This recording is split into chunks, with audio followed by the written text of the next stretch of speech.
मित्रांनो, आज एक महत्त्वाचा घटक घेऊन आलेलो आहे आपण द्राक्ष बाग शेतीसाठी. मी पहिलं माझं इंट्रोडक्शन देतो. तर माझं नाव रसूल शेख आहे, राहणार जळगाव तालुका, राहता जिल्हा अहिल्यानगर. आपण का बरं कष्ट करतो. तर आज एक महत्त्वाचा घटक म्हणजे आपल्या द्राक्ष बागाची चर्चा पुऱ्या महाराष्ट्रात झालेली आहे. आणि सर्वात प्रथम गोष्ट म्हणजे आपण कमी खर्चात जास्त उत्पन्न काढलेलं आहे. मित्रांनो, तर सांगायचं तात्पर्य असं आहे का, आपला बाग फक्त 2.5 एकर आहे आणि मी एक कामगार म्हणून, मजूर म्हणून काम करतो. पण आपण कष्ट करून करून इतका अनुभव घेतलेला आहे का आज आपला जो द्राक्षाचा माल आहे हे फ्रान्स, ऑस्ट्रेलिया इथे एक्सपोर्ट होऊ राहिला. अजून बांगलादेश, मलेशिया इथपोतर जातो आहे. तर मित्रांनो, आपली कार्यपद्धत, डेली रुटीन जे आपण काम करतो, तर मित्रांनो माझ्या व्हिडिओच्या माध्यमातून मी तुम्हाला दाखवतो आहे आता. तर बघा कशी कामाची पद्धत आहे आपली. तर मित्रांनो, फळबागासाठी सर्वात पहिला घटक म्हणजे ज्या फळबागेला पाणी द्यायचं आहे, तो पाणी हा सगळ्यात मोठा घटक आहे या फळबागात शेतीचा. तर मित्रांनो, पाण्याचं असं शास्त्र आहे, जर आपलं पाणी जर शुद्ध असलं, तुम्ही कोणतं पण फळ लावा, तर त्याची निम्मे 50% रोग हे द्राक्षापासून वाजत आहे. अगर क्षारयुक्त जर पाणी असलं, म्हणजे ज्या पाण्यात क्षार नाही, त्या पाण्याला फळबागासाठी एक नंबरचा रिझल्ट असतो. सर्वात प्रथम म्हणजे जो करपा पडतो ना मित्रांनो झाडावर, तो पाण्यामुळे येतो.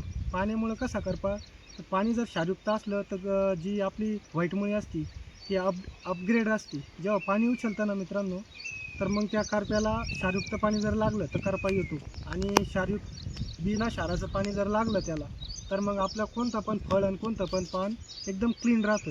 तर याचा फायदा आपण तुम्हाला दाखवतो आता द्राक्ष बागाच्या पानावर का किती टक्के रिझल्ट चांगला आहे क्षारयुक्त पाण्याचा.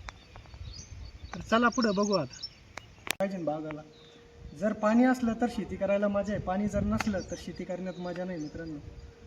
सर्वात मोठा घटक म्हणजे आपल्या विहिरीत जर आपल्याला जितकं पाणी लागतं तितका जर स्टॉक आपण केला, तर त्याचा आपल्याला बागाला फायदा होतो.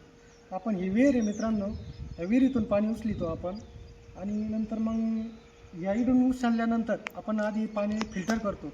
फिल्टर म्हणजे एक असा घटक आहे पाण्याचा, त्याचा विहिरीतून काही गाळ शेवळ जर जात असेल तर द्राक्षाच्या लेटरल राहते आपल्या नळ्या, तर त्याच्यात जाऊन अडकून सगळा आपण जे म्हणतो ना का बंद पडले, लिकेज झालं, तर हा प्रकार असतो. तर त्याच्यासाठी आपण ब्रँडेड कंपनीचं एक फिल्टर टाकलेलं आहे.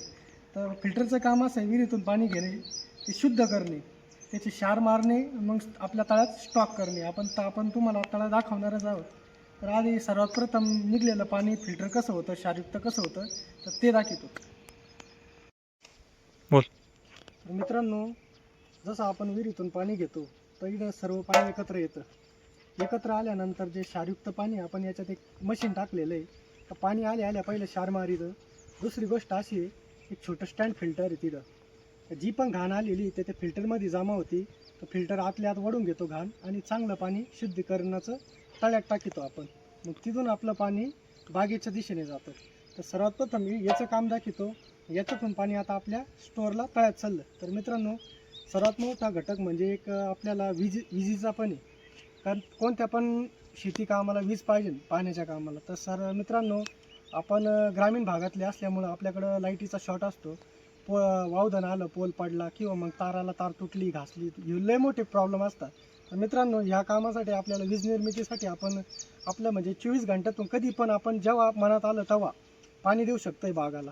सर्वात मोठा शेतकरी मित्रांचा वीक प्रॉब्लेम काय, लाईट वेळेवर येत नाही. तर आपण त्या लाईटचा पण बंदोबस्त केलेला आहे मित्रांनो. का आपल्याला जेव्हा मनात येईल तेव्हा जर पाणी द्यायचं ठरलं, तर आपण त्यासाठी सोय पण करून ठेवलेली मित्रांनो, सोलर पॅनलची. त्याच्यामुळं आपल्याला खूप मोठा फायदा झालेला आहे. जेव्हा म्हणलं तेव्हा शेतीला पाणी देता येतं. तर त्याचं एक क्षण बघू आपण फक्त. 2 दिवस झाले तशी आपल्याला लाईट नव्हती. तर मग आपण हातावर हात ठेवून काय बसू शकत नाही. तर आपण सोलरची पण लाईटसाठी आपण सोलरचा पण उपयोग जीवनात आणू शकतो आहे. तर शेतीचा कोणताही पाण्याचा खोळंबा नाही हो म्हणून. तर मित्रांनो, सर्वात प्रथम घटक म्हणजे आपल्याला लाईट पण पाहिजे आणि ती पण गरजेची वस्तू आहे. तर मग कधी काही ना काही कारण निघतात लाईटीचे. तर त्यासाठी आपण त्याची पण एक कार्यपद्धत घेऊन ठेवलेली आहे का बा लाईट नसल्यामुळं काय तोटा होतो आणि 24 घंटे लाईट असल्यावर काय फायदा होतो. तर याचा आपल्याला खूप फायदा भेटू राहिला मित्रांनो. आता 2 दिवस झाले तशी लाईट नाही. तर याचा फायदा असा आहे आपल्याला सोलरचा का, आता आपल्याला औषध सोडायचं होतं आणि पाणी द्यायचं होतं. तर लाईट नसल्यामुळे आपलं ते कॅन्सल झालं. पण आपल्यापाशी पर्याय होता, आपण सोलर चालू केलं. आता सोलरचा एक फायदा काय, आता कुणीकडेच लाईट नाही, आपल्याकडे लाईट पण आहे ना, आपल्या मोटरी पण चालू आहे मित्रांनो. या जीवनात म्हणजे या शेती बागात एवढा महत्त्वपूर्ण घटक सोलर पण आहे आणि वीज पण आहे. तर मित्रांनो आपण आता थांबलेलं नाही, आपलं काम चालूच आहे. तर बघा मित्रांनो, सोलरचा एवढा फायदा आहे आपल्याला का आपलं पाणी स्टोअर होऊ राहिलो. आता स्टोअर ह्या विहिरीतून आपलं फिल्टर होऊन पाणी तळ्यात चाललं आणि तळ्यातून आपलं सगळं पाणी एकाच जागेवरून सगळ्या शेतीला फिरतं. तर साधारण आपल्या 2.5 एकर बागाला तळं पुष्कळ झालेलं आहे. आपण त्याची सोय जीवनात भविष्यात पाणी कमी नाही पडून म्हणून आपण मोठं तळं केलेलं आहे. तर आपण असे 10 एकर बी बाग लावला तरी आपल्या तळ्याचं पाणी स्टॉक करून ठेवू शकतोय आणि वापरू शकतोय मित्रांनो. तर सोलर पॅनलचा एवढा मोठा घटक आहे आपल्याला का त्याचा आपण फायदा घेऊ राहिलो. तर याचे पॉवर आणि मोटर किती पाणी मारते हे पण दाखवतो मी तुम्हाला. तर 2 मिनटं चला वर दाखवतो मित्रांनो. बघा आता तुम्हाला सोलर पाहिलं त्याचा फायदा बघा. आता लाईट कुठंच नाही 2 दिवसापासून, पण आपलं पाणी आणि लाईट चालू आहे. तर आपलं पुढं बागाला पण पाणी चालू आहे मित्रांनो. तर एवढा मोठा फायदा आपण ट्रिपल सिस्टीम आपल्या शेतीवर आणून ठेवलेली आहे. शेती आपली नाही, आपण मजूर आहे, पण आपले डेली रुटीनचं काम जे राहतं आपण ते दाखवू राहील तुम्हाला का द्राक्ष बागात आपला कसा फायदा होईल. पण प्रत्येक शेतकऱ्याची एक अपेक्षा राहते की आपल्याला द्राक्षाला बाग बसवायचा आहे, तर मॅनेजमेंट कसं राहतं. तर मित्रांनो आपण 2.5 एकरामध्ये ह्या चालू वर्षी तर आपण 71 लाख रुपये केलेले. आपला माल एक्सपोर्ट झालेला आहे परदेशात. तर मित्रांनो तरी पण काही कारणास्तव परदेशात ट्रान्सपोर्टिंग बंद होती, पण आपण तेवढा अनुभव घेतलेला आहे. तर त्या गोष्टीने आपला ट्रान्सपोर्ट पण झाला माल आणि 1 नंबर माल होता मित्रांनो. तर ह्या अशा छोट्या छोट्या गोष्टी या शेती कामात जर असल्या तर कोणतं पण काम करा तुम्ही त्याच्यात 100% यश असतं. हे बघा मित्रांनो, 300 मोटरीचं पाणी आहे.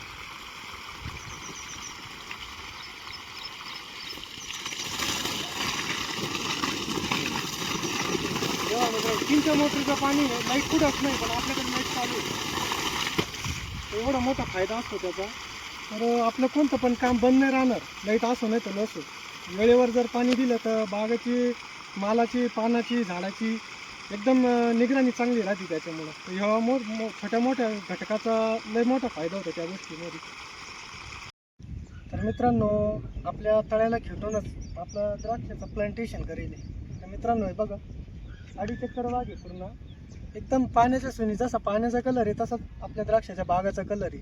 तर या छोट्या छोट्या गोष्टी जो म्हणलो मी तुम्हाला का लाईटीचा लय मोठा आपल्याला जीवनात शेतकऱ्यासाठी प्रॉब्लेम आहे, पण आपण तो प्रॉब्लेम पण सॉल्व्ह करेल सोलरमुळं.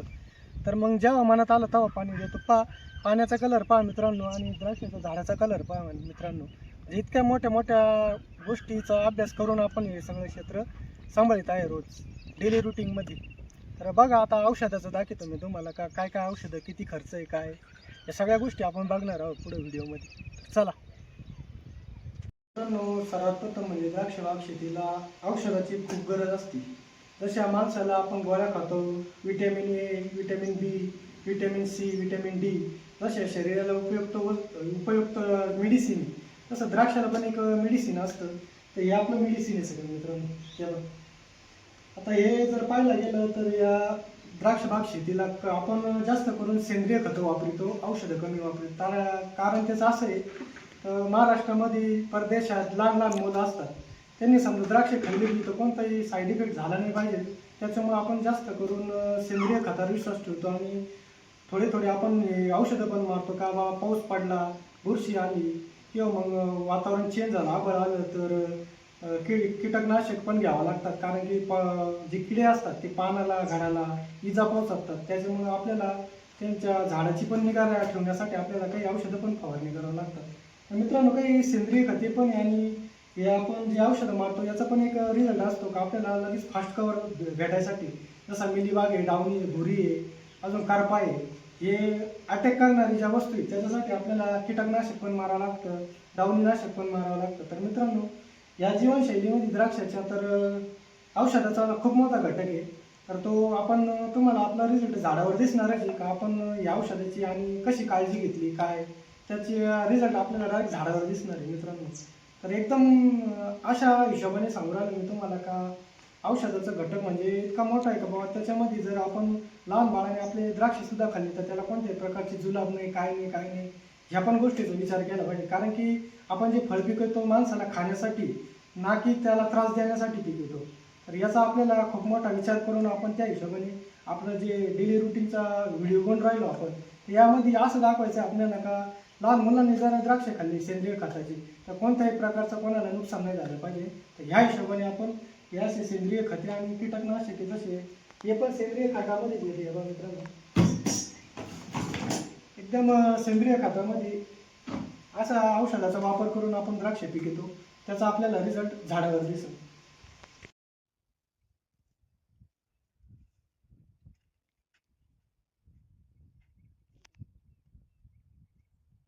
मित्रांनो आता आपले बागाचा साथ झालेला होता, आता 5च्या पण 1.5 स्क्वेअर फूट आपली काडीची संख्या झाली. तर आपल्याला आता पाण्यात जर आलं असं तर स्प्रे घ्यायचं आहे. तर आता आपल्याला याच्यावर पाहिलं ते बघा, पाण्याची संख्या बघा, जसं आपल्या पाण्याचा कलर तसा आपल्या पाण्याचा कलर आहे मित्रांनो. तर आता आपल्याला असं वाटतंय आता आभाळ झालतं, 2-3 थेंब पाऊस झालते. तर मित्रांनो थोडंसं थोडं नाही का आपण म्हणतो करपा आला हे आलं, तर आपल्या बागेवर काही येईल नाही, पण यायच्या आधीच आपण औषध मारतो. तर आपल्या हिशोबाने आता त्याला 32वा दिवस झालेला आहे आज द्राक्षाची छाटणी झाल्यापासून, खरड झाल्यापासून. आपल्या सप्किनला आलं, जे सप्किनला आलं तर मग आता 32व्या दिवशी आपण विचार करतो का काय स्प्रे घ्यावा. तर मित्रांनो आपल्याला 500 ग्रॅम मिकमॉलजी घ्यायचे, आणि मेन म्हणजे याच्यात मिकमॉलजी झाल्यानंतर आपल्याला बायोविटा म्हणून आपण एक हे राहतो स्प्रे राहतो, आणि मिकमॉलजी ह्यो एक स्प्रे. तर तो स्प्रे आपल्याला घ्यायची शक्यता वाटते, तर आपण हे झाल्यावर लगेच घेणार आहे. तर अशा एवढा सुटसुटीत कार्य आहे थोडक्यात. आपल्याला आता बगल फूट आलेली, तर आपण चालू चालू लेबर लावून लगेच बगल फूट काढून घेतो. तर आपली सपकिनला आता 1.5 स्क्वेअर फूट काळी झालेली आहे. मित्रांनो तर आपण त्याच्या हिशोबाने स्प्रे घेणार. तर मित्रांनो सांगायचं तात्पर्य असं आहे का, आपण जी बागेत निगा ठेवतो, काय रोग आला काय नाही, काय मारायला पाहिजे काय नाही, कोणते विटॅमिन कमी पडले. आता मॅकमॉलजी आणि मॅग्नेशियम जर एकत्र मारलं तर काडीची जी गोलई आहे आणि काडी परिपक्व व्हायसाठी मॅग्नेशियमची खूप गरज असते काडीमध्ये, आणि लवचिकपणा असतो मॅग्नेशियमने नाही का. तर आपली काडी वाढू पण राहिली आणि शेंडा पण चालू राहिला. शेंडा आडमात आपल्याला कधी कधी 3 ठिकाणी कट मारावा लागतो, एवढा शेंडा चालतो. तर हे सगळे औषधाचे गुणधर्म आहे मित्रांनो, कधी काय मारायचं कोणत्या कोणत्या. आता डॉक्टरकडे आपण गेल्यावर आपण कसं साधारण आपल्याला जर थंडी ताप झाला तर आपण थंडी तापाची वेगळ्या गोळ्या घेतो, सर्दी झाली तर सर्दीची वेगळ्या गोळ्या घेतो. तसंच याचं एक बाळावानी याला लक्ष द्यावं लागतं मित्रांनो. हे जे आपण एवढं उत्पन्न काढतो ते बोगस नाही मित्रांनो. जसं आपण घरी लहान बाळाला सांभाळतो तशा बागाची पण लहान बाळावानी काळजी घ्यावी लागते. आता थोडं आबळ आलेलं आहे तर थोडी काल पाऊस झालता, तर त्यासाठी आपल्याला मिकमॉलजी 32 आणि मॅग्नेशियम सल्फेट हे घेणं गरजेचं आहे. मॅग्नेशियम सल्फेट 1 ग्रॅमनी 2 ग्रॅमनी घ्यावं लागणार आहे. मिकमॉलजी एकरी 500 ग्रॅमनी घ्यावं लागणार आहे. तर आपल्याला 2.5 एकर बाग आहे, तर 1250 मिकमॉलजी आणि मॅग्नेशियम सल्फेट आपल्याला 2 ग्रॅमनी म्हणल्यावर त्याला जर आपण 2 ग्रॅमनी म्हणलो तर 600 लिटर पाणी असतं. 6 दुनी 1200 ग्रॅम ते घ्यावं लागतं, 1250 ग्रॅम, आणि मिकमॉलजी 32 ते 1250 घ्यावं लागतं. अशा हिशोबाने आपल्याला स्प्रे घ्यायची. आता शक्यता वाट राहिली तर थोड्याच वेळाने आपण स्प्रेची तयारी करू. तर स्प्रेचं कारण असं असतं मित्रांनो का, कोणता पण रोग यायच्या आधी आपण औषध मारून दिलं, त्या रोग येणार आहे त्याची काळजी घ्यायची आधी. का यायच्या आधीच आपण जर औषध मारलं तर तो रोग लांब लांब लोक येत नाही आपल्या पानावर. तर हे पहा मित्रांनो, पानाची काडीची संख्या पहा आणि लांबी पहा. सपकिनवर काडी 1.5 स्क्वेअर फूट काडी झालेली आहे आपल्या. हे पहा पानाची एकदम लवचिकता आणि पाण्याचा फ्रेशनेस आणि कॅनोपी. कॅनोपी खूप महत्वाची आहे मित्रांनो. आपण सुरुवातीपासूनच द्राक्ष बागावर कॅनोपीकडे जास्त लक्ष देतो. तर मित्रांनो शेवटपर्यंत आपला माल निघून निघाला तर 1 महिना लोक असं वाटतं बागात का माल अजून शिल्लक आहे. तर कॅनोपीच्या बाबतीत आपला बाग एक उत्कृष्ट म्हणून आहे ना कॅनोपीचं काम करतो. आणि शेवटला जी कॅनोपीची गरज असते बागाला, त्याच्यावरच बाग सक्सेस असतो मित्रांनो. तर सर्व ह्या गोष्टी आपण दैनंदिन जीवनात आपण असं एक वागतोय, एक नॅचरल आपण जे बोलतोय ते म्हणजे डायरेक्ट तुम्हाला स्पॉटवर जाऊन दाखवू राहिलो आपण. आणि असं नाही का कुठं पहा भागात प्रत्येक ठिकाणी गल्लीकडं बघा, तिकडं बघा असं पहा एकदम सुंदर, एकदम एकदम सेफ्टी आणि एकदम काडीचं प्रमाण, संख्याचं प्रमाण, पानाचं काडीचं एकदम व्यवस्थित आहे. आता आपल्याला गरज वाटली बगल फुटीची तर आपण उद्या आपले मजूर बोलवणार आहे, बगल फूट काढून घेणार आहे. सपकिनला काळी झालेली आहे आपल्याला, पण बगल फूट काढून घेणार आहे आपण. मग आता हे कसं दाट दिसतंय तर मित्रांनो काढल्यानंतर बागाचा एक वेगळ्याच दिशेने दिसतोय. चला मी तुम्हाला एक ट्रायल देतो. आपण एक ठिकाणी पानं खुडलेली काडी कशी होती हे बघा मित्रांनो. आता हे बघली मित्रांनो, तर तुम्हाला आपल्या कामावरून अंदाज येत असेल बगल एवढी होती, म्हणजे आपले बागाकडे लक्ष जास्त दिल्यामुळे एवढल्या बगली होत्या, नाही तर बगल होत नाही एवढी मोठी मोठी. तर हे बघा आता सपकनला काढी आहे बघा. बघा मित्रांनो कसं काय चाललेलं आहे, शेंडे पण बघा मित्रांनो एकदम नॅचरली एकदम फ्रेश आहे. तर अशा प्रकारे आपल्या दैनंदिन जीवनात म्हणजे डेली रुटीनमध्ये व्हिडिओमध्ये आपण घेतलेले आहेत. अशा प्रकारे आपले काम करण्याची पद्धत आहे. काही खालून खते पण देतो आपण, त्याचं पण आपण बघू. नाही नाही नाही जर तर मित्रांनो बघा आता सगळीकडे नजर मारा. बघा खालून वर खाली पण बघा, बागाची स्वच्छता खूप महत्वाची. बेड पण आपण पहा एकदम स्वच्छ ठेवलेले. तर ह्या अशा प्रकारे बेड बेड ठेवणे, स्वच्छता ठेवणे, निगा राखणे. जसं आपण आपल्याला जे पुढं पुसणावं लागत पुढे बिडं पुसून याची सूट पण वेळेवर काढावं लागतात मित्रांनो. अशी साफसफाई जर असली तर कोणताही रोग येत नाही. आणि बघा मित्रांनो खाली बसून बघा का सगळं स्वच्छ आहे बाग. तर अशा प्रकारे आपण निगा राखतो. तर भेटूया पुढच्या व्हिडिओमध्ये.